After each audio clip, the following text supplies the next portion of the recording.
Kontestasi pemilu 2024 diramaikan oleh sejumlah artis yang berbondong-bondong ikut mendaftarkan diri menjadi calon anggota legislatif. Apakah para artis ini punya cita-cita mulia untuk menjadi wakil rakyat dan mendengarkan suara mereka yang berada di bawah? Ataukah sekedar nafsu partai politik untuk menambah jumlah kursi di parlemen? Bisa iya, bisa tidak. Anyway, fenomena artis nyalek ini udah dimulai sejak tahun 2004, di mana pesta demokrasi sedang seru-serunya karena kini presiden dan wakil presiden juga ikut dipilih oleh rakyat bersama dengan anggota legislatif.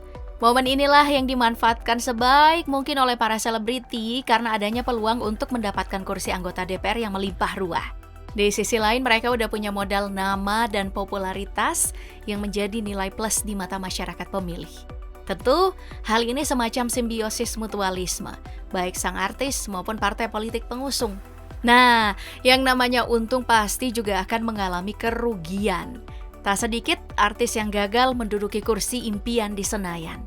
Lalu siapa sajakah mereka? Yang paling menarik perhatian netizen ada Dede Sunandar. Pria kelahiran Ciamis 19 September 1990 ini mendaftarkan diri menjadi calon anggota legislatif DPRD Kota Bekasi pada Dapil 5 Bekasi Barat dan Pondok Gede nomor urut 3 dengan Perindo sebagai partai pengusungnya. Usahanya pun gak main-main. Dirinya bahkan rela jual 2 unit mobilnya sebagai modal atas pencalonan diri. Namun sayang, sepertinya keberuntungan belum berpihak pada dirinya untuk menduduki kursi DPRD. Pasalnya, dari daerah pemilihan, ia hanya memperoleh 20 suara di 515 TPS dari total 1.407 TPS. Walau suara yang masuk sampai video ini dibuat masih sekitar 36%, tapi tetap sih, ini hasil yang lumayan menyedihkan kalau dibandingin sama pengorbanannya. Masih di seputaran Jawa Barat, demi mencoba peruntungan untuk kedua kalinya, suami dari penyanyi kondang Ashanty, Anang Hermansyah kembali turut serta dalam kontestasi di pemilu 2024 ini. Diusung oleh PDI Perjuangan, Anang memperebutkan kursi DPR RI untuk Dapil Jawa Barat 5 dengan nomor urut 5 dengan perolehan suara sebanyak 19.283 suara. Jauh tertinggal dari rekan sejawat artis yang menjadi rival di dapil yang sama, Tommy Kurniawan, yang berhasil meraih suara terbanyak di antara calon legislatif PKB lainnya dengan perolehan suara sebanyak 51.566 suara. Seperti yang kita tahu, sebelumnya Anang ini pernah menjadi anggota DPR RI mewakili Partai PAN dari daerah pemilihan Jawa Timur 4 pada periode 2014 sampai 2019. Nah, saat itu dirinya berhasil mengumpulkan 53.559 suara dan menduduki kursi di Komisi 10 yang membidangi pendidikan, kebudayaan, pemuda dan olahraga, ekonomi kreatif, dan pariwisata. Kemudian ada Aldi Taher yang maju sebagai caleg DPR RI dari daerah pemilihan Jawa Barat 7. Dapil ini terdiri dari Kabupaten Karawang, Kabupaten Purwakarta, dan Kabupaten Bekasi. Walaupun memperoleh suara dengan jumlah tertinggi sebesar 1.480 suara. Sayangnya, penyanyi sekaligus aktor yang belakangan terkenal dengan lantunan cover dari Coldplay bertajuk Yellow ini harus mengurungkan mimpinya menjadi wakil rakyat di tingkat pusat. Pasalnya, data per 28 Februari, Partai Perindo hanya berhasil mengumpulkan 1,26% suara dalam perhitungan real count KPU dengan jumlah suara masuk sebanyak 65%. Dikabarkan mengeluarkan uang miliaran rupiah, mantan suami Angel Elga, Vicky Prasetyo, belum juga direstui oleh masyarakat untuk menduduki kursi di Senayan. Vicky diketahui maju sebagai calon legislatif DPR RI di Dapil Jawa Barat 6 dari Partai Perindo. Dari hasil real count per 28 Februari, Vicky Prasetyo memperoleh 2.146 suara. Pemilu 2024 ini tentu bukan pengalaman pertamanya. Senasib dengan Aldi Taher yang menduduki posisi tertinggi, sayangnya impian untuk mendapatkan kursi di Senayan masih harus terkubur. Hal ini dikarenakan jumlah suara partai belum mencapai standar.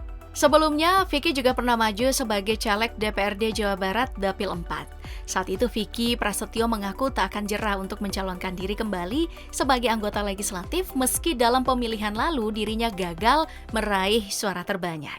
Nah, YouTuber sekaligus adik dari Atta Halilintar, Thorik Halilintar, juga mencoba nih peruntungannya jadi calon anggota legislatif DPRD Provinsi Jawa Barat di daerah pemilihan Jawa Barat 6 yang meliputi Kabupaten Bogor. Thorik yang diusung PDI Perjuangan ini memperoleh 1.027 suara. Pencalonan dirinya pun sempat jadi sorotan publik karena Thorik diketahui tidak lulus SMA dan sempat mengikuti ujian paket C. Namun usahanya pun gak main-main, karena dirinya aktif loh jadi kader di PDIP, bahkan menjadi salah satu tim sukses dari pasangan calon presiden dan wakil presiden, Ganjar Pranowo dan Mahfud MD. Ustadz kondang tanah air, Ustadz Yusuf Mansur juga ikut mengalami kegagalan menduduki kursi DPR di Senayan. Diusung oleh Partai Perindo, Yusuf Mansur bakal maju sebagai calon legislatif daerah pemilihan DKI Jakarta 1 atau Jakarta Timur. Perolehan suaranya sebesar 1.319 suara. Nah, banyak kegagalan, banyak pula kemenangan. Seperti yang dirasakan oleh Primus Yustisio dari Partai Amanat Nasional. Pria kelahiran 17 Agustus 1945 ini menjadi posisi pertama suara artis terbanyak di Dapil Jawa Barat, ditempati oleh politisi sekaligus aktor senior dari Partai Amanat Nasional PAN. Primus juga unggul di Dapil Jawa Barat 5, Kabupaten Bogor, dengan perolehan sebanyak 65.447 suara.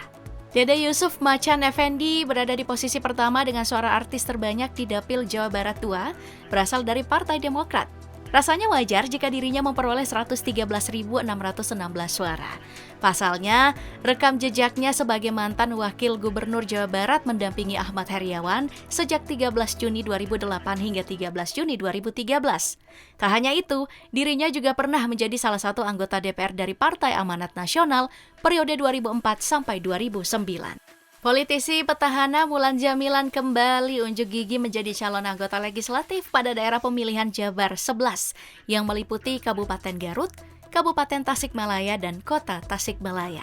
Kemenangan istri dari Ahmad Dhani ini membuktikan bahwa ia merupakan petahana yang sukses sebagai anggota Komisi 7 DPR RI yang membidangi energi, riset dan inovasi, dan industri.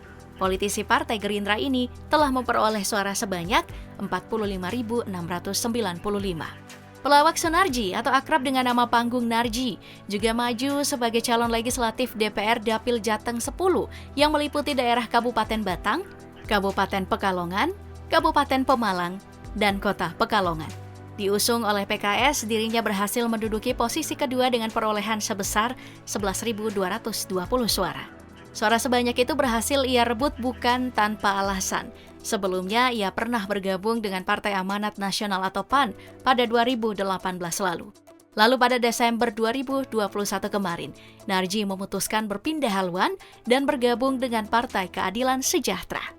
Ashraf Abu, seorang pedangdut era 1990-2000-an, juga mencalonkan diri sebagai caleg DPR Dapil Jateng 10 yang meliputi Kabupaten Batang, Kabupaten Pekalongan, Kota Pekalongan, dan Kabupaten Pemalang.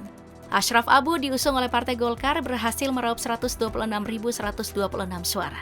Bagaimana tidak, sosoknya cukup populer di daerah Pekalongan karena status dirinya sebagai suami dari Fadia Arafik, seorang Bupati Pekalongan. Pencipta lagu Sharmila ini mengungguli politisi Golkar yang menjadi anggota DPR RI periode 2019 sampai 2024, Doni Akbar, yang sementara meraih 84.430 suara. Kemudian ada Nafa Urbach yang meraup suara cukup besar pada perebutan kursi caleg DPR RI dari Dapil Jawa Tengah 6. Daerah pemilihan ini meliputi Kabupaten Magelang, Kabupaten Purworejo, Kabupaten Temanggung, Kabupaten Wonosobo, dan Kabupaten Magelang. Raupan suara Nafa Urbach ini mengantarkannya jadi caleg tertinggi sementara dari seluruh caleg Partai Nasdem yang berkontestasi di Dapil Jawa Tengah 6. Nafa Urbach meraih 48.711 suara, mengungguli 7 caleg lain dari Partai Nasdem di Dapil yang sama. Perolehan suara Nafa Urbach ini telah jauh melampaui pencapaiannya pada pemilu 2019 yang sebelumnya hanya mendapatkan 21.000 suara.